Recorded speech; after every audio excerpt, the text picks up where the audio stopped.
Hit the mics, take a seat, it's about to ignite. Two dudes with the spread, keep your bets locked tight. Sports talk sharp like a razor blade edge. Numbers don't lie, no need for a hedge. Welcome to the greatest fucking show on earth. From the pitch to the court where legends birth. Plays and parlays, every wager's worth. Sit back, tune in, ride the wave of mirth. Game clock's ticking, we predicting the heat. Fast talk, faster stats, never tasting defeat. Break. Hello and welcome to the Two Guys, One Spread podcast, although today it's only going to be one guy, one spread.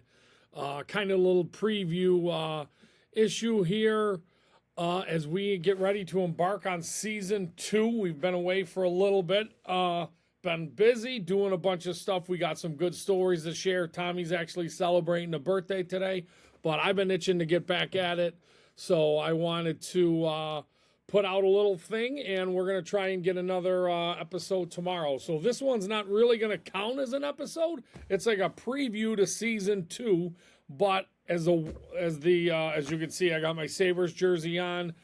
Sabres fans are super stoked, so I wanted to just touch on a couple topics today as we get ready. I mean, last night's game for the Sabres, we might as well start there. What an incredible game. I mean, Sabres fans just have been thirsting for the playoffs for so long.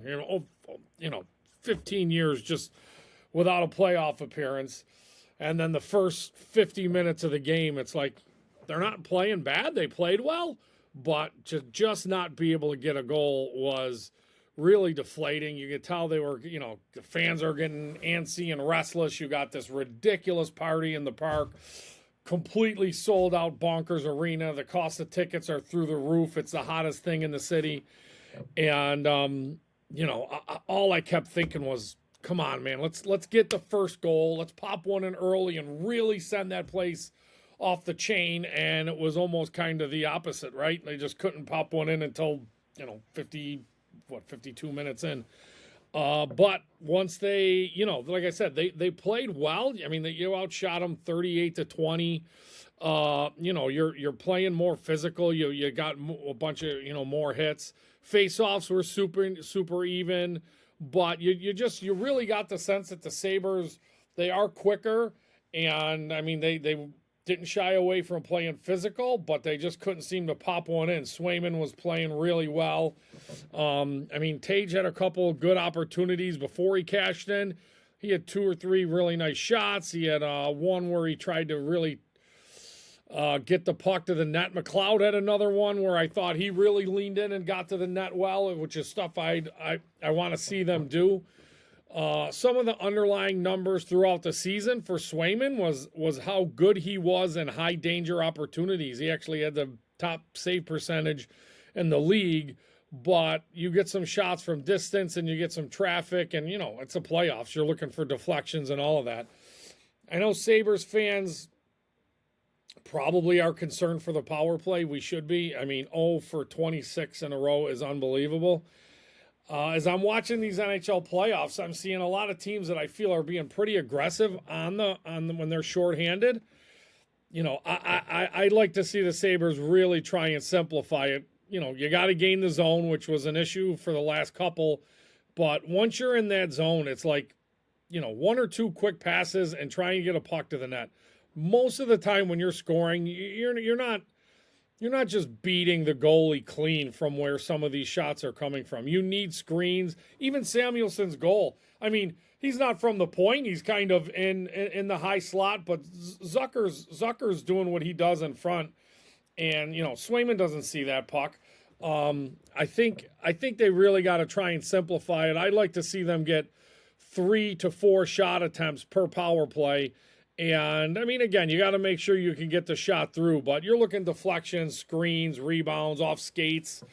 I saw one the other day. It hit the guy in the pants in the one game, and it wound up going in. Those are the kind of goals you're getting in the playoffs. And when your power play's struggling, I think keeping it simple would be best. But it's a concern. They got to figure it out. We may be able to sneak by Boston like that, but when we play, if we do and we get Tampa and Montreal, you're going to need to get some power play goals. You cannot just rely on 5-on-5 um, in the playoffs. And the power plays, they come in the playoffs because guys are finishing checks. They're playing more aggressive. They're playing harder, which means unfortunately it means a couple more high sticks. So in the playoffs, you're going to get 3 to 4 of them in a game. It's almost a given, but you can't be going 0 for every single game. I mean, the crowd and the atmosphere was just absolutely electric. I watched it with my my oldest daughter, and she's all into it, and we're sitting there watching. We're like, man, come on, just get one, just get one. Tage tucks that puck in, and you kind of got the feeling, right? I mean, I coach a lot of hockey too, and I tell the kids sometimes you got to get that first one, and things loosen up, and then maybe you start to get a break. And I mean, they really kept the intensity up, and sometimes when it snowballs. On the opposite side from the Bruins end, when it snowballs, it moves kind of fast. I heard them talk to Marco Sturm, the coach, and they asked him about the timeout, and he said he didn't feel that they needed it. They felt that they had, they had their game plan and they were okay. I mean, hindsight, you lost the game, so maybe you wanted to take it. But as a coach, I don't question that stuff. I mean, he felt comfortable with where the team was, and although they got shot, I think that's the kind of series Boston's going to expect it to be. They have one line that really is deadly, and you'd like to see the Sabres control that a little bit more. I thought that first goal kind of was a bit unlucky. The block shot comes, and then, one of their guys blasts our player, and Geeky winds up picking it up. The second one, I think Power got a little bit confused, and I know I got a million friends that are going to text me every time he makes a mid or poor defensive play, but the coverage wasn't right, so they gotta clean it up a little bit. But they scored 3 goals in the empty netter, and when you score 4 goals, you should win hockey games. Amazingly, we had the party in the park. It's snowing there, but it provided some unbelievable images. And to see the fans show out and just so crazy. And today I'm watching all the images of the fans leaving the arena, and just that electric atmosphere is so awesome. And, these fans have been dying for it. So to see them soak it in and to enjoy that win was awesome. Really, like to see him bounce and feed off of that energy here in game 2 and take a 2-0 lead. I think you're really going to put Boston on their heels in that situation, and take control of the series. Montreal. So if they do make it through, as I said, it's Montreal, Tampa Bay. That's going to be a really tough second round. Montreal pulled off a big win in that opener. I got a buddy that I'm good friends with who's a big Montreal fan, so we're texting back and forth. And I'd love to see Montreal in the second round. So I'm kind of pulling for them to beat Tampa, but that's a big win. I mean, Tampa is a really good team, and I kind of I have that Tampa team from the when they won the cup just like smashed into my head, but I don't know if they're quite the same team. They give up some goals, and Vasilevsky, I don't think he's quite the goalie that he used to be. I mean, they're still dangerous, and like I said, I think I'd rather Buffalo play Montreal than Tampa, but that series is going to be good, and hopefully they beat each other up and it goes long, and Buffalo can get out of Boston in 4 or 5 or something like that. But some really really good series. That Minnesota Dallas one, I had that on at my house on Saturday night. I had some friends over for poker. We had a good time. We were watching that. That's going to be a really good series too. I know that game wasn't a good game, but I think that series will be better than what that game was. I do think Minnesota is dangerous. the amount of respect I got for Quinn Hughes after the Olympics and watching him play there. And I have been on Kaprizov since the second that guy came in the league. I watched about 4 shifts of him, and I said, this guy is going to be a star. He is an offensive stud. He can pass. He can score. He's so talented. You got 2 players that good. They're dangerous. I'm flirting with the idea of putting some money on Minnesota to win the cup. I know, they got depth players that I really like too. Boldy and Eck is a guy that I've always kind of respected his game, and he could kind of do a lot. And they got some toughness, some youth, some energy, and I will see how their goaltending holds up. Dallas is a tough start, a tough opening round, but I like that. They were plus 1,100, but it's the NHL playoffs time, man. Super exciting to see.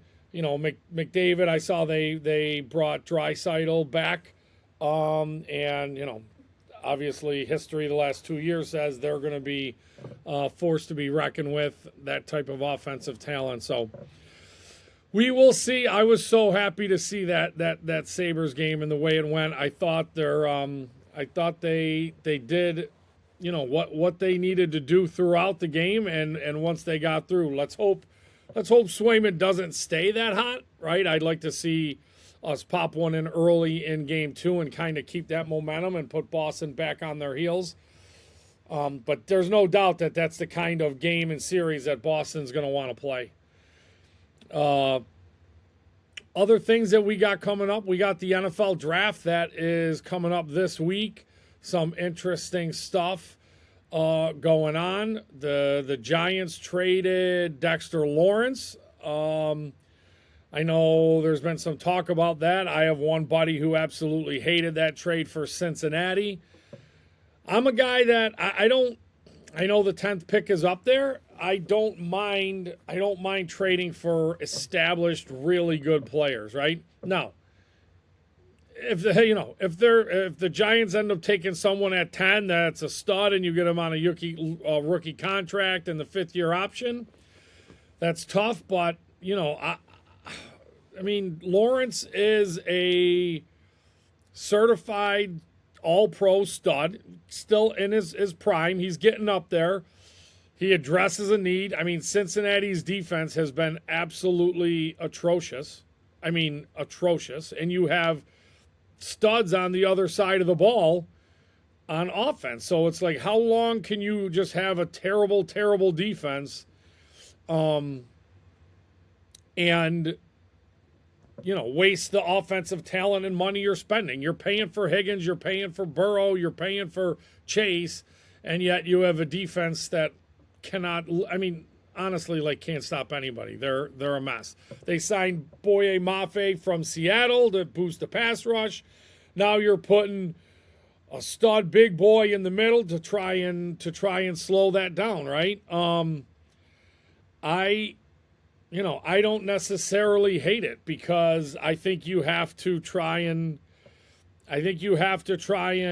make that defense better and make it better now. I'm trying to look real quick. I think I had a list. So if I'm looking at the list of the top of the 10th pick, last year was Colson Loveland, probably a little bit early to make an overall judgment. Had a solid rookie season as a tight end. Before that, J.J. McCarthy. The name sounds good. NFL-wise, it's been a total disaster. And, so bad that I don't know how much better it's going to be getting this season. But year before that, you got Wright from the Bears, Darnell Wright. I'm not, I don't know a ton about him. Garrett Wilson, the year before. He's a really good player, right? They haven't had a lot of quarterback around him. Really nice player. That may be one that if you get a player of his caliber, maybe you look back in a few years and you regret that trade. Devonta Smith before that. Jay Willis Jr. for the Browns. Devin Bush, he's turned into a quality NFL player. I'm not sure if he's got quite the impact that, say, a Lawrence has. Oh, Josh Rosen by the Cardinals. Mahomes in 2017. Eli Apple. Todd Gurley. Eric Ebron. Warmack. Chris Warmack, isn't? Chance Warmack for the Titans. Stephon Gilmore for the Bills. We all know that one. And Blaine Gabbert, 2011. Gabbert. Again, I'm going through that, and I'm not seeing a ton of guys that I am going to say I'm absolutely regretting letting that guy go to get Dexter Lawrence. I just think in the NFL draft picks, I know they're valuable, but if I can get a guy that has played in the league, that I know what I'm getting, talent-wise, and at this point, you could also know a lot of the personality and stuff. The leagues are close. People are friends. They know each other. Dexter Lawrence hasn't had a bad background or been in trouble. He's shown to be a good professional and a leader. He's been great with the Giants. I do not hate that draft pick or that trade.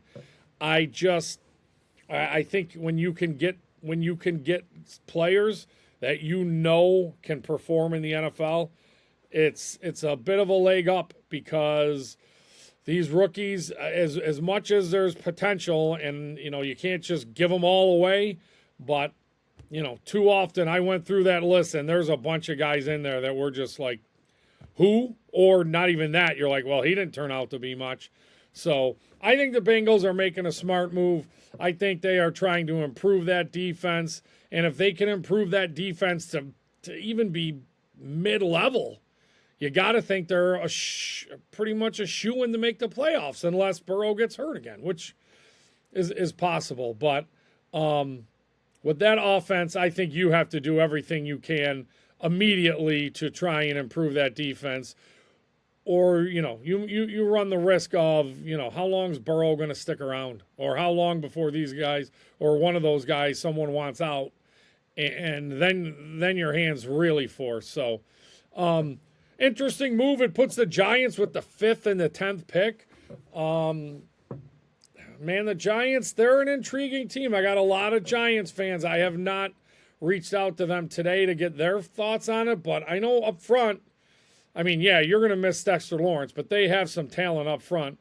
And, their offense looks to be, they have the right pieces. Can they stay healthy? We'll see. You got Neighbors, you got Scatterbo, you got Dart. I mean, these guys are young. They have all looked to be the part so far. And, they really seem like they may have something going. Now you get to add the 5th and the 10th pick. Who knows? Maybe if they, I'm guessing they plan to use them, but maybe there's an opportunity to trade down and pick up maybe a little bit later of a first round, and then more assets, and just keep building. But I would think my Giant friends are going to be pretty excited about it. I know you don't love losing, good defensive players, and defense has not been the Giants' super strength, but they do have a lot of talent, man. They have a lot of talent up front. And I'm guessing between the contract talks and not wanting to give out that extension, and Lawrence wanting out, that, that's probably as good as you were going to ask for, maybe even better than what you probably thought you could have got. So NFL draft right around the corner. Bills, there'll be a ton of talk about what they're going to do and how they're going to handle this first draft, and where they're going to go. Are they going to, add on the receiver? Or I know, the defense, linebacker is an area that, people think D-line has always been something where they, I feel like they have good players. They don't have studs. So, draft always super exciting time. Not the greatest draft for quarterbacks. You got the number 1 pick, Mendoza, who's supposed to be number 1. And after that, maybe not a lot of great first round talents. I think they project maybe one other guy might go. But it's the NFL draft, so something always go crazy, or some team gets, some nervous energy and ends up trading up and grabbing somebody that they don't think would drop. But that'll be fun. I'm sure me and Tommy will talk more about that. I'm hoping we can get in a session tomorrow or definitely Wednesday, but before the draft rolls around. So, one other thing, I don't think I can let it go by without talking real quick about the Mets in baseball. Ooh, boy, the Mets. As you guys, if you listen to us, on my player, people that I dislike in sports, I think we use the word hated. One of mine was Juan Soto, so I know he's been on the DL, but it kind of makes me happy to see the Mets struggling. I mean, when your payroll is $381 million, 7-15 is not someplace you want to sit. And the Phillies, to be honest, they're $314 million, and they are 8-13. Super early in the baseball season. Do I think the Mets will improve and probably make a little push? Yeah, I probably do. But their offense is really bad. I got two guys on fantasy between Simeon and Bichette, who I kind of thought in that lineup maybe could have some. I thought Simeon could have a bounce back and Bichette would be okay, but it has been a struggle. It has been ugly, and that's a lot of money. That's a lot of money to be 7-15 and sitting a handful of games behind the Nationals, who are my favorite team. Surprisingly, their offense has looked good. Their pitching staff has been kind of what I expected, but baseball is baseball. I think you have the Dodgers. If you don't know, their payroll is $415 million, and so much of their other money is deferred, right? The system's a disaster, and that's my big problem with baseball. But when you're second in payroll and it's that high, and you've lost 11 in a row, that causes some problems. So some frustration for Mets fans, 100%. And if you're wondering, the Yankees are third in payroll. They're 337, but they're 13-9. So if you're spending it, you at least want to be winning.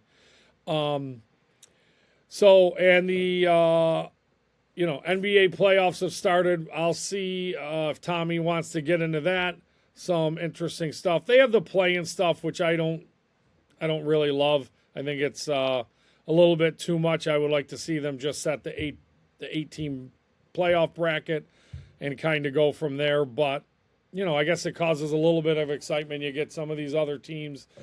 Again, is the seventh seeded team really that much better than the ninth? So I don't know. I guess maybe you let them duke it out, and the better teams can maybe advance to the actual playoff bracket. But I think at some point it's got to end. I've said it about the NCAA tournament. I don't like their playing games. I know the 65th team kind of gets screwed, I guess, but at some point there's always some team that's on the outside, right? So there's always some team that's not getting in that's going to have some sort of case or gripe, whether you stop it at 64, whether even if you expanded it to 128, that 129th team is out. So I like the 64 traditional basketball. I wish they would stick with 8 there, but a lot of great stuff going on in sports. And I really look forward to talking about it more and getting into it for season 2. We'd like to try a couple different things in season 2, maybe a couple more guests, and possibly try and do a couple other like live things, so we can get a couple people could either have call-ins or message in with questions and stuff like that. But we did this for fun. I think we had a lot of fun doing season 1, and it was a good time. And we're really looking forward to doing it again this summer. I'd like to try and, get it out there and get add to the viewers and subscribers. I got a couple ideas on how I can do it, but we will take it from there. If you have been one for the first season, Tommy and I really appreciate it. Hopefully it's just something you can listen to for a half hour, 45 minutes, and make your work day or your workout or whatever it may be, your walk or whatever time you have, a little quicker and a little more entertaining. So we are on iHeartRadio, Apple Radio, YouTube, and Spotify, and really look forward to getting into more sports talk with you guys as the season goes on and as we follow, NHL playoffs, and hopefully we talk about the Sabres for a long time, and I'm sure, once the draft is over, that'll give us plenty of NFL talk to talk about. Never too early to talk about NFL and fantasy.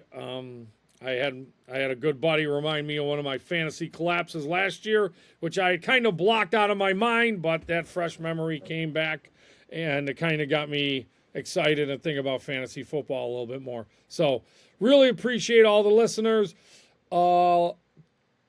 Pass it along if you can to a family member or a friend or a coworker, and see if they can give us a listen on one of those flat platforms.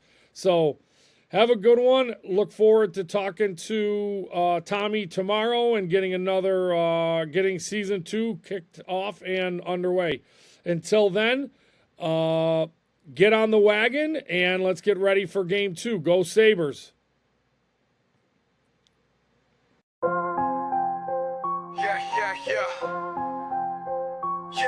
Hit the mics, take a seat, it's about to ignite. Two dudes with the spread, keep your bets locked tight. Sports talk sharp like a razor blade edge. Numbers don't lie, no need for a hedge. Welcome to the greatest fucking show on